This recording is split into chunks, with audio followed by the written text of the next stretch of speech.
Jeffrey slowly opens his crusty eyes. He can already feel the throbbing pain in his head from all the junk food he ate last night. He checks his phone. It's 3 in the afternoon. He's got assignments to hand in tomorrow. But what do you think Jeffrey does? He opens up TikTok and starts scrolling. I'll just look at a couple of videos and then I'll go brush my teeth, thinks Jeffrey. 2 hours later and he's still scrolling, and by the time that he gets up, there's only a couple hours left of daylight.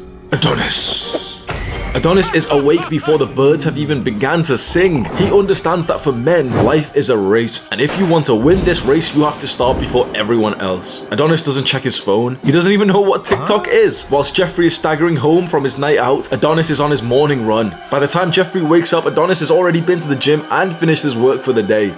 This is how all young men should live.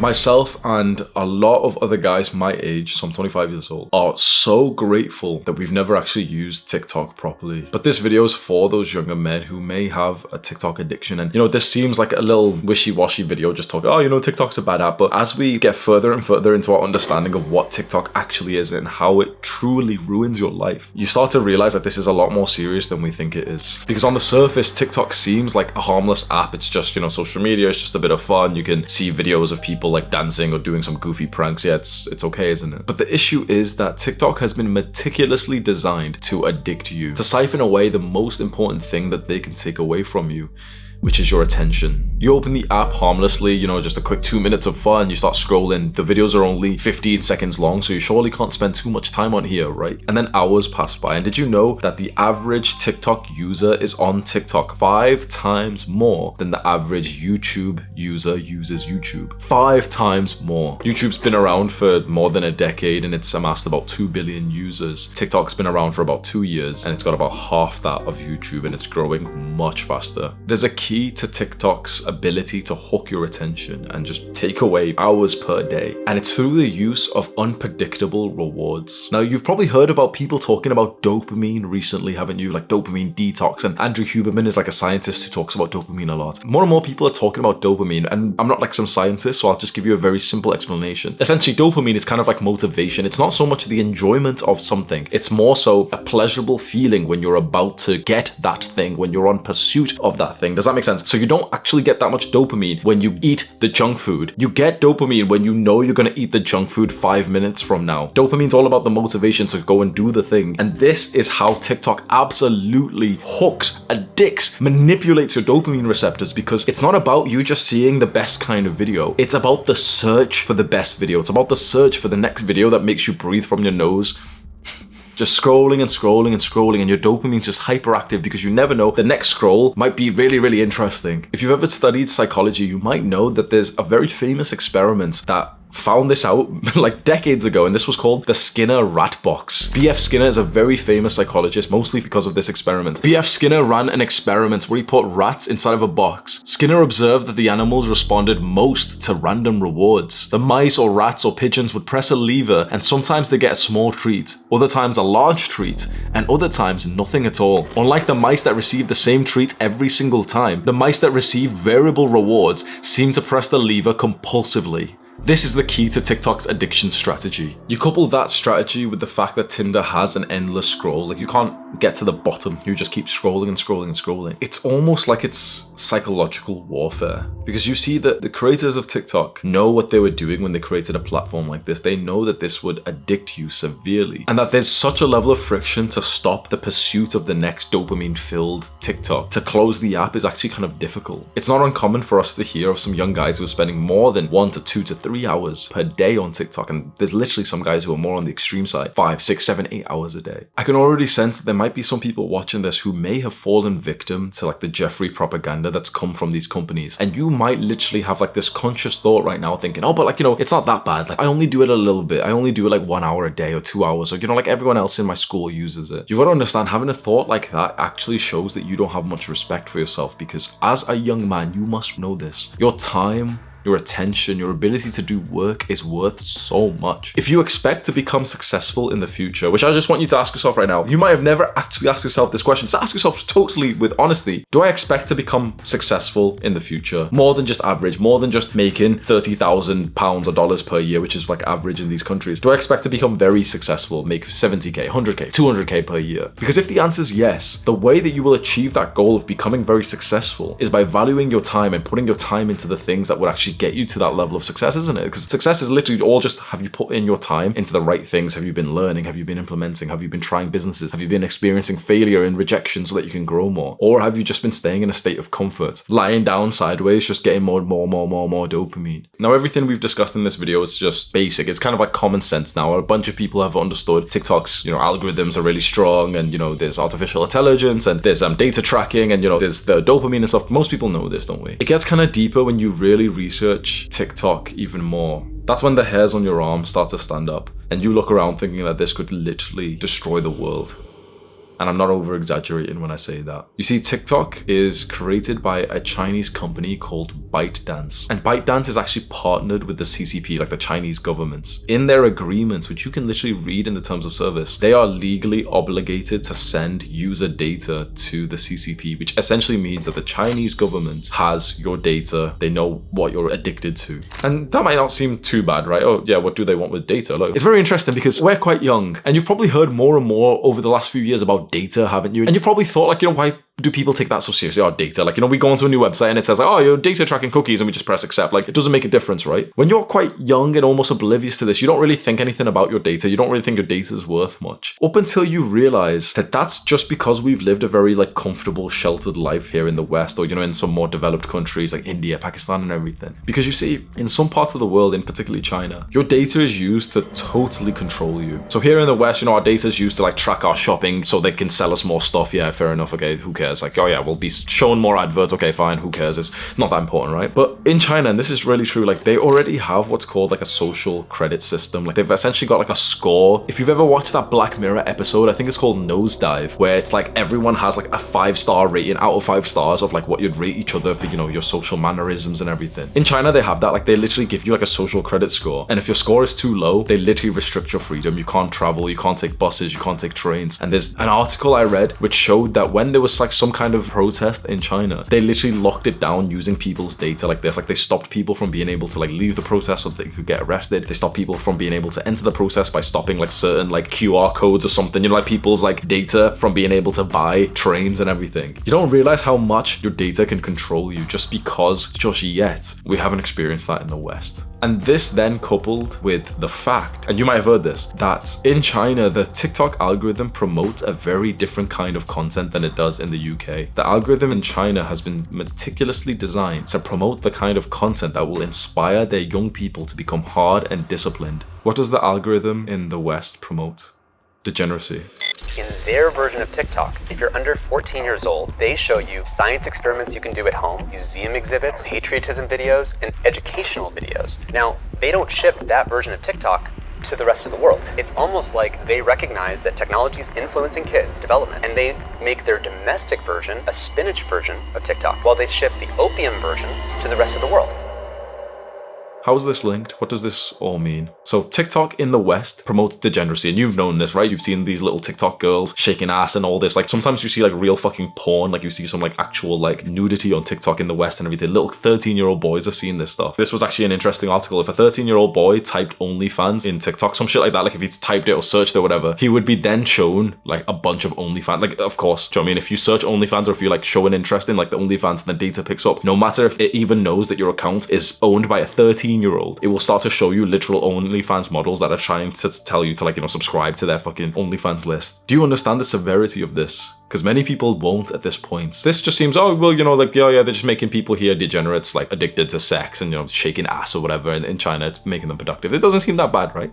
This will only really make sense, the severity of this will only make sense if you know the consequences of a sexualized nation. There's a quote: if you want to destroy any nation without war, make adultery or nudity common in the young generation. And this quote is becoming more and more realistic. It's become more observable. A country falls when especially the young people become too sexually free. fuck, this video can get really fucking deep. I really hope you can follow along with me. So far, okay, let me just do a recap. So far, we've covered the issues with TikTok. It's extremely addicting. We've covered that TikTok is made by the company ByteDance that reports literally to the CCP, which means that they share data there. And that TikTok's algorithms promote degeneracy, nudity, adultery, open sexual revolution in the West, but then very restrained, disciplined in the East and in China. First of all, we need to answer this question. Why does adultery, why does like sexual freedom destroy a nation? Because that doesn't seem like too obvious right now, does it? Why, when a nation's young people start to have more like free sex outside of marriage, why does that destroy the nation? Well, when people have too much like, sexually free sex, like, oh, go fuck whoever you want, the family starts to break down. When religion was in control, the only time you'd really be having sex if you followed those rules was at age 18. A man and woman would get married and they'd quickly, be horny as fuck, so you'd quickly get married, you'd have sex, you start having children, boom, you've got a family unit. You've got the nuclear family unit, which was like literally like the most core part of a strong nation. Because if that nation eventually went to war, if that nation was going through some Great Depression, that man would be working hard because he had a family, he had a wife and kids to fight for. When the family is made redundant and the father is killed from the family unit and replaced with the government, and then the young people are promoted to be degenerate, and you see this music and everything. Bro, I haven't watched a music video in a while. And my friend Sam, me and him were on a Discord call, and he just like ended up sharing his screen and he put on like some rap video by one of those like black American rappers, like you always see them wearing chains and shit. I hadn't watched any music videos in a while. I've not seen any porn, any social media. I don't have any of that shit. I've just seen this random one where it's like they're all in like the hood or something and they've got like a bunch of like degen girls twerking around them. The guys are like imitating sex moves and everything. It's very degenerate. Obviously these aren't their fucking wives or anything. Do you know what I mean? Just that made me think like, fuck, like that's actually normal in the West to see this type of degenerate content. You see like these female artists getting like dry humped by their male like dancing stars when they go onto like stage or something. You see all these people promoting like this degeneracy. A lot of people reply to this and say, oh, well, you're a misogynist, you don't want women's sexual freedom and stuff. This isn't about hating on a particular sex. This is about realizing that this causes weakness, because the thing that causes the most strength in a man, and therefore the most strength in a country, is family. And so when we destroy the family by showing people that they can have sex and promoting them to have sex outside of the family, perhaps this can get even more red pilled, because then those same people, especially the women,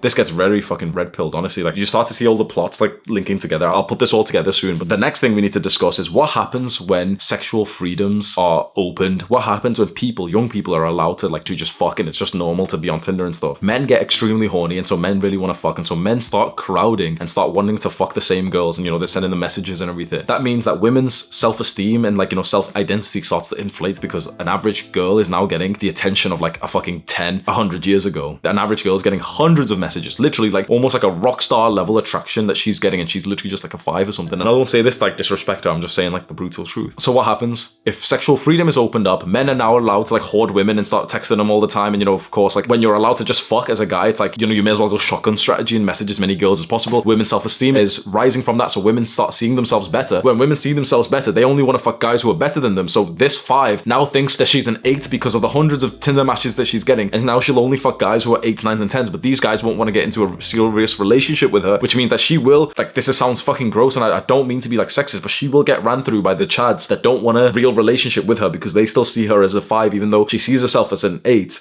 This is like the sort of conventional girl that you see who's like, oh, all guys are the same, guys only want one thing and stuff. Like, guess why she's saying that? Because she's had these like instant sexual experiences with guys who then don't want to get into a real relationship with her because her, her sort of image of herself has been inflated by all the little chumps messaging her. Then she's had so much sex with so many different guys that then that reduces her ability to even pair bond and stay true with one guy in the future. This is where we get controversial, and like right now, I'll be totally honest, I have a fear that I don't even want to record the rest of this video because it might not be worth me literally losing my entire channel for this video. I could literally get cancelled for what I'm about to say, and I will try and say it in the most like uninsulting way possible. But this same woman then who thinks of herself here, even though she is here, and she's been then sleeping with, well, she wants these guys and she'll happily get into a relationship with them. So they end up meeting up, going on a date, and then they fuck her, and then they don't like reply because these guys want a girl up there. This girl has now slept with 10 guys, 20 guys, and there's quite gut-wrenching research that shows that when a woman has slept around, her ability to stay faithful drastically decreases. In fact, it is researched. This is not like my sexist opinion. There is real core research for this, that the number one indicator of a woman initiating a divorce and also getting into an affair is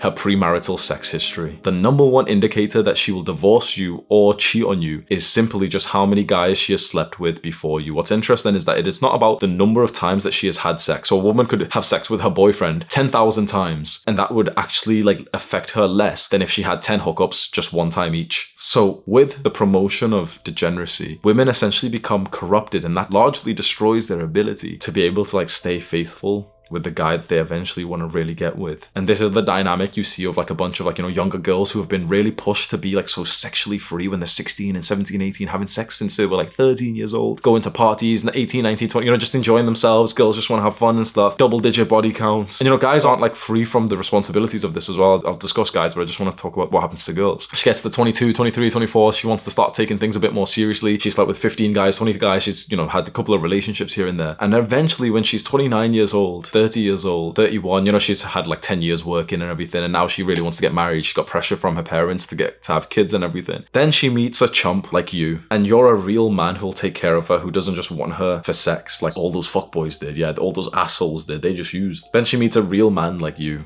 A real man. A man who doesn't really care about her sexual history because he's so secure in himself. So she eventually meets the guy who's like the sweetheart that she's always wanted. And, you know, she falls in love. Yeah, he's amazing. And, you know, he's so happy. Yeah, I've met my princess. And, you know, her past, oh, it's okay. And then her ability to actually stay faithful with this guy is just fucking, like, you know, the data shows that it's lowered. But if we think about it in like an individual case, what a realistic scenario might be is that, you know, 6 months they've been together, 1 year, they've got a child, 2 years, 3 years, they've got 2 children. And, you know, years have went by, bro, years. And she's had children and everything. Now she's focused on the children. She's maybe in work and stuff. And she reminisces of like the Chad from 10 years ago who like, you know, used to pound the fuck out of her. And she ends up like, you know, just like being a little bit free on a voice call with one of her girlfriends, and they're just talking, and, you know, they just like subtly keep their voice down. Like, oh yeah, do you remember Chad? Like, he just came back into the city today. And she's like, oh my God, you know, his dick was so big and everything. And he slept with me so, like, it was so fucking good. I can't believe like that one time him and his friends did, you know, and then imagine her husband's like listening in from the door. I know this seems like weird as fuck, like misogynist, but like, bro, this is real stuff that happens. For guys, it's a very interesting case of how TikTok, well, not just TikTok, but, you know, just the degeneracy leads to this, because guys are then, you know, we've already had this natural impulse inside of us to like fuck a lot.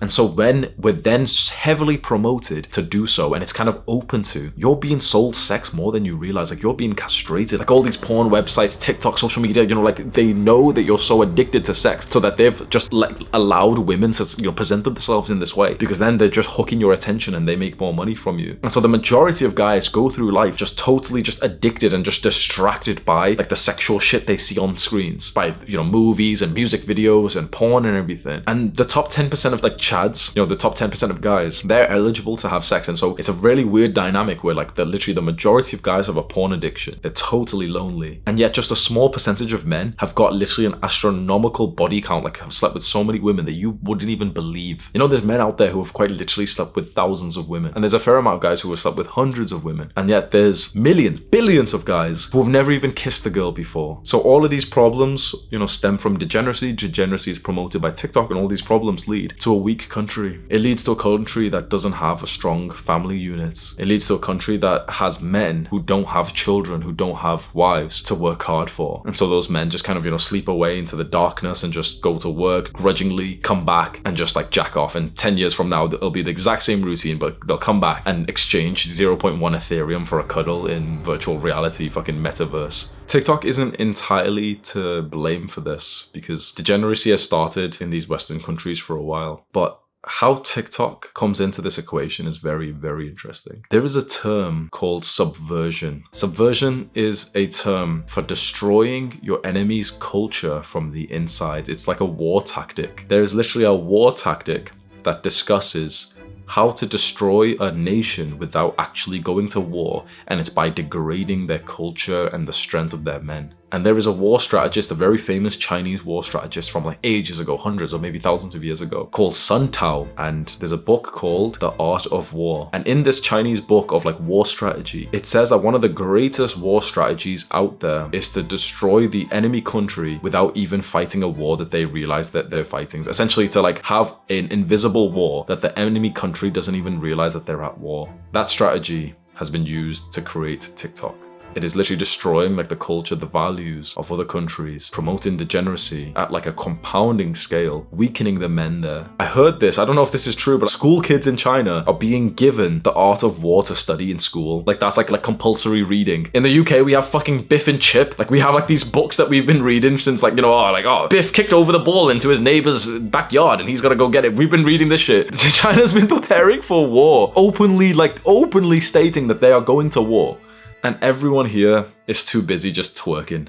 The degeneracy of the West is unfounded. You know, you've heard Tate talk about London being like a failed state. And I think a lot of people agree with that. Like, you know, London is like very dangerous and everything. I'm in London right now, by the way. I'm not from here. Like I'm from like up north in Warrington, Manchester. But like this is my first time really coming here. I was about to move here, get an apartment here. And when I heard this stuff like, oh, you know, London's a failed state, it's really dangerous. There's a bunch of like stabbings and stuff here. I was like, oh, you know, it's probably overblown. It's probably in like the broke areas. London's like really big. So it's like, it's in some like broke ass little town close to London or something. I've been here for a month and there's been like 4 quite dangerous like instances that we've experienced. And like me and my girl, like, we're not like that social. Like obviously we're like, you know, nice people and stuff, but like we've not been out partying. We've not been out every single day. I literally just wake up and just work all day and we go to the gym. That's like the only time that we're outside of the house. Literally just yesterday, we just witnessed that guy getting robbed. Like we were here, we're in the bedroom right now of this apartment we're staying in. We hear like screaming outside. We look out this window right fucking here. We look out and quite literally, bro, 50 meters away, there's a Deliveroo driver getting robbed by 2 guys. They're literally punching him. They're looking through like the box, you know, like the mopeds, like the scooter guys who will come and deliver your food and stuff. They've got like a little box where the food is kept. They're like going through that whilst like beating the shit out of the Deliveroo driver. I've called the police and everything. And I'm just watching it thinking like, bro, those guys are literally robbing this guy for like £20 worth of fucking food. It shook me up. I called Sam and everything. We just kind of like laugh. Yeah, London's failed and everything. And maybe this wasn't a good idea, but after doing that, bro, I went onto like Google and everything and just started, I was like, you know what? I actually need to be a little bit more anxious because this shit's real and I've been like too sheltered. So I actually did what Tate recommended. I went onto Google. I don't recommend it. I don't think you should do this, but like if you're interested and you're morbidly interested and maybe if you're over 18, I went onto Google and I just searched London stabbing and I actually read like in detail some of the articles. And then I'm not going to tell you where just in cases, but like I searched for the specific area that I'm in and searched stabbing and started to like, you know, see the articles of people being stabbed near here and where it would say which street they were stabbed in. You know, a news article will say like, oh, he was killed in this street. I'd copy and paste that street into Google Maps, bro, and it fucking shook me up because they were literally less than 5 minutes walk from here. How is this related to what we're talking about? Well, when degeneracy causes a nation to start like, you know, declining and the men become more weak and the men don't have much to work hard for, then the country starts like performing worse. The hard financial time starts hitting, then people are really fucking broke and then, you know, there's no fucking father. Do you think the people who are stabbing around here, do you think those guys have got like good quality father figures in the home? Of course not. Degeneracy is leading to the father being killed off away from the home and, you know, the single mother who's going to raise the child. And so these guys who are out here stabbing, these guys who are out here fucking robbing people and attacking people for £20 worth of food, I can guarantee they're not going to go home to like some positive loving father. Of course they're not, right? The 2 guys out here just robbing this guy for £20 worth of food, they're not going home to some like loving family, are they? They're not going home to some loving parents, masculine father, feminine mother, are they? The father's being killed away from the home, and when the father gets killed, the boy isn't going to be raised to be successful. The thing is, the West does not want to listen to these statistics. I think this video might get me fucking fully, like this video might get age restricted or something, fine. This video might get demonetized, fine. I fear that this video would literally like cause me to get silenced. And I don't even know if we're going to release this video, honestly. Like I've already had it in my, okay, I'll send it to my editor, I'll get him to do the first draft, and me and my team will come together and literally just see like, is it worth the risk? The West doesn't want to talk about this. There are severe consequences to a child being raised without a father. And that specifically means, like I have to say this, that specifically means that there are problems to a child being raised by a single mother, and that stems from the degeneracy that's happening. It stems from this you go girl attitude, like, you know, this woman who's, you know, slept around more and then she's got a higher body count and then now she's got less of a chance to pair bond with her husband, and then she eventually goes and cheats or she files a divorce and she can raise the kids all by herself because this woman, who is a victim in her own right, has been conditioned and brainwashed since 5 years old to say like, yep, you can do everything that a man can, you don't need a man, you go girl, yes, you go girl, you can have a career, children, and raise the children by yourself, you don't need a man, the government will pay for you. Men are being escorted out of their families, and this is what the result is. What you hear about in London, these London stabbings of like these fucking fucked up young men who are going around with knives, with machetes, with fucking swords and literally killing innocent people, that's happening because of only 2 things. It's happening because the father has been taken away from the home, and the father's been taken away because of degeneracy, because of TikTok, and also it's happening because of poor mental health, which again has been caused by TikTok. And TikTok again is not just the entire problem in porn websites, other social medias. I told you that this would get a lot deeper than just oh, it's, you know, it's a social media website and that's not good for us. Maybe you're watching this right now and you think I'm absolutely crazy, or maybe you're watching this with so much fucking interest because it's clicking in your brain. You're thinking like, fuck, now the pieces have been put together. I don't know as like a macro level solution to this. I really don't know. But I know for certain what will work for you is your own self-improvements. It's your own journey of delaying gratification, of improving your mental health, of going to the gym and becoming a strong man because you will be needed soon. Now is the best time of your entire life to become a strong man and to start making money. And just in cases you need to like leave your country, if you're in the West, if you're in UK or US, just in cases you need to fly out and like take your family to like some other country or something, like, bro, I don't know what's gonna happen. But when I researched TikTok as I did for this video, I'm scared. I'm literally not saying this to like, you know, invoke your emotion and hopefully get more engagement in this video, bro. This is something that's like literally kept me paranoid for like the last 2 weeks. And I know for a fact some people are going to reply to this video like, oh yeah, he's just paranoid. Oh, he's so anxious and stuff, bro. Like, if you're not paranoid, I think that's weird. I don't think I'm the weird one for being paranoid when we've been presented with this data. I think the people who aren't paranoid, who are just still with the same mindset, like, oh, you know, it'll be okay. Like, just because we've never experienced like a first-hand war in our lives, you know, if you've lived in the UK or something, it doesn't mean that one can't happen. There's countries right now who have literally like been invaded. They weren't expecting a war like 1 year ago. Everything just seemed kind of normal. Things can change. And if it helps my argument at all, every rich guy that I have in my contact list is preparing for war. Like, they're preparing, stacking up more money. We're all literally speaking about like, okay, what's the plan of action right now? Every rich guy, bro, every single guy that I know who's in my contact list who's worth more than 1 million, every single one of them is slightly paranoid. Every single one. And in fact, you can even go see like their social media pages, their YouTube channels and everything. And they've literally been like subtly mentioning shit like this for like the last 2 years. And I only just picked up now. What's so interesting is that all of like the broker guys, all like, you know, the broke random guys out there who, you know, just so ignorant to all this stuff. They're the kind of guys who are saying, oh, well, just chill, bro. What were you? Oh, come on, come to the pub. Come play some video games, bro. Distracting themselves. That's a lot to take in, so I don't know what else to say to you, bro. Watch this video right now. Do the hard work, especially when you don't feel like it. Mwah.